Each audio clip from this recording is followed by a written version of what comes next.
Assalamualaikum warahmatullahi wabarakatuh. Selamat pagi, salam sejahtera bagi kita semua. Anak-anakku, bagaimana kabar kalian? Semoga kalian dalam keadaan sehat. Amin. Anak-anakku, pada pertemuan kali ini kita akan mempelajari bab 1, yaitu tentang perumusan dan penetapan Pancasila sebagai dasar negara.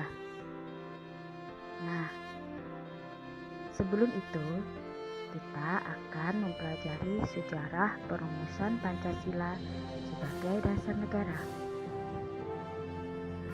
Bangsa Indonesia mengalami sejarah yang sangat panjang dalam melawan penjajah.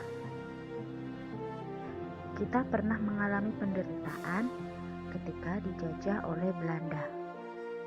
Perlu anak-anak ketahui bahwasanya kita dijajah oleh Belanda bahkan ratusan tahun. Sejarah juga mencatat kekalahan Belanda oleh Jepang dalam Perang Asia Timur Raya yang menyebabkan bangsa Indonesia dijajah oleh Jepang. Untuk itu, Jepang mulai menguasai wilayah Indonesia setelah Belanda menyerah di Kalijati, tepatnya di daerah Subang, Provinsi Jawa Barat, yaitu pada tanggal 8 Maret 1942. Kedatangan Jepang semula disangka baik oleh bangsa Indonesia. Kenyataannya, Jepang tidak jauh berbeda dengan Belanda. Itu ingin menjajah bangsa Indonesia. Pada tahun 1945, tentara Jepang mulai mengalami kekalahan di berbagai medan pertempuran. Akhirnya, Jepang terpaksa menjanjikan kemerdekaan kepada rakyat Indonesia dengan tujuan untuk meredam gejolak dan perlawanan rakyat Indonesia. Pada tanggal 1 Maret 1945, diumumkanlah pembentukan BPUPKI sebagai janji kemerdekaan dari Jepang. Kemudian, janji Jepang membentuk BPUPKI atau Dokuritsujon Bichosakai direalisasikan atau diresmikan pada tanggal 29 April 1945 bersamaan dengan hari ulang tahun Kaisar Hirohito.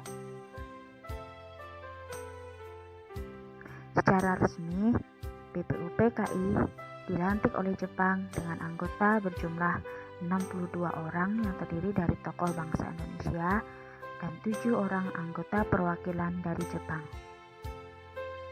Ketua BPUPKI adalah Dr. Kanjeng Raden Tumenggung Ratchiomanwedyo-Diningrat dengan 2 wakil ketua yaitu Ichi Bangashi Yoshio yaitu dari perwakilan Jepang dan R.P. Suroso.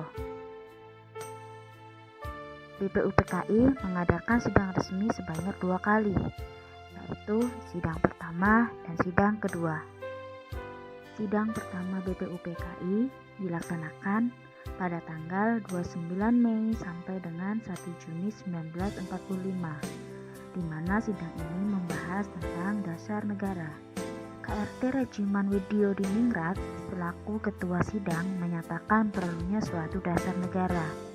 Selanjutnya, beberapa anggota sidang menyampaikan pendapatnya tentang rumusan dasar negara.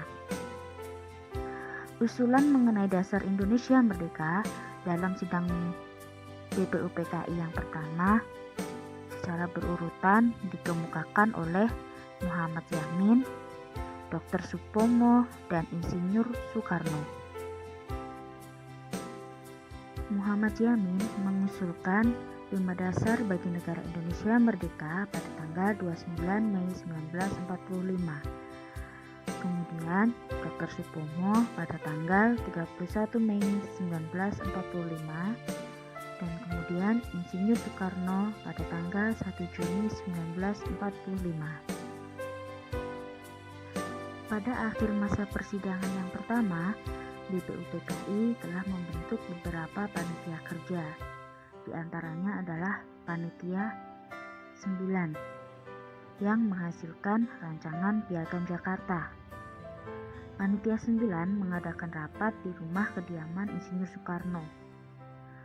Setelah itu, pada tanggal 22 Juni 1945, Panitia 9 telah mencapai satu persetujuan atau kesepakatan mengenai rancangan pembukaan hukum dasar atau Undang-Undang Dasar.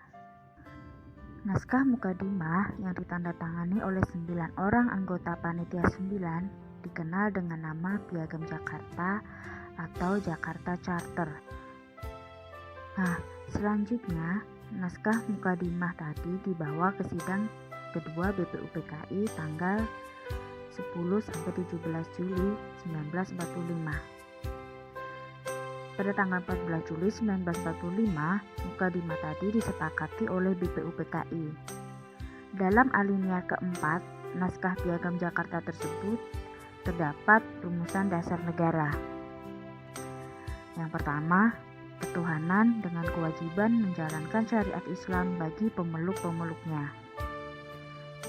2. Kemanusiaan yang adil dan beradab. 3. Persatuan Indonesia.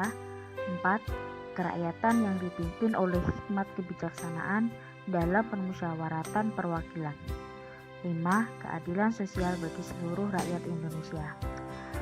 Karena adanya keberatan dan untuk menghindari perpecahan, maka rumusan dasar negara yang tercantum dalam naskah Piagam Jakarta tadi pada sila pertamanya yang semula berbunyi ketuhanan dengan kewajiban menjalankan syariat Islam bagi pemeluk-pemeluknya diubah menjadi ketuhanan yang Maha Esa. Pada tanggal 7 Agustus 1945, setelah menyelesaikan tugasnya, maka BPUPKI dibubarkan dan digantikan dengan PPKI atau Panitia Persiapan Kemerdekaan Indonesia. Dalam bahasa Jepangnya adalah Dokuritsu Junri Inkai. Pada tanggal 14 Agustus 1945, Jepang akhirnya menyatakan kekalahannya kepada sekutu. Hal ini terjadi setelah dua kota besar Jepang dijatuhi bom atom. Dua kota besar itu adalah Hiroshima dan Nagasaki yang dibom atom pada tanggal 6 Agustus dan 9 Agustus 1945. Berita kekalahan Jepang tersebut akhirnya diketahui oleh golongan muda. Kemudian mereka mendesak golongan tua untuk segera memproklamasikan kemerdekaan negara Indonesia. Nah, pada hari Jumat tanggal 17 Agustus 1945, akhirnya Insinyur Soekarno didampingi oleh Muhammad Hatta memproklamasikan kemerdekaan bangsa Indonesia. Kemudian keesokan harinya, tepatnya pada tanggal 18 Agustus 1945, PPKI mengadakan sidang.